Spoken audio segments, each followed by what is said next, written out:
राजकीय पर्यावरण जे झालं, प्रदूषण जे झालंय ते सुधारण्यासाठी काय प्रयत्न आहे? ते सुधारावं, अजित पवार यांनी सुधारतील आणि देवेंद्र फडणवीस हे सुधारतील असं ओव्हरऑल वातावरण आता दिसतंय.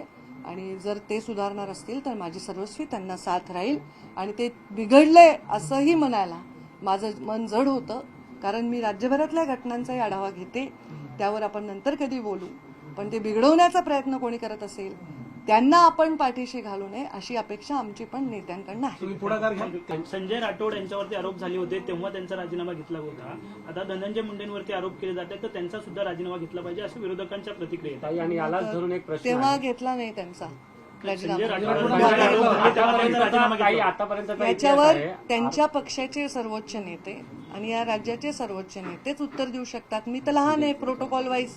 मी कसं त्यांच्या कोणाच्याही या जिल्ह्यात कोणत्याही जिल्ह्यात घडलेल्या कोणत्याही घटनेच्या विषयी मी मागणी करणं, मी मंत्री आहे, माझे काही प्रोटोकॉल्स आहे. मी त्यामुळे मला वाटतं की ह्याच्यावरचे निर्णय जर घ्यायचे असते तर त्यांच्या वरिष्ठ नेत्यांनी घेतले असते. तर त्यांनी काय करायचं हे त्यांनी निर्णय घेतला असेल त्याचं उत्तर तेच देऊ शकतात.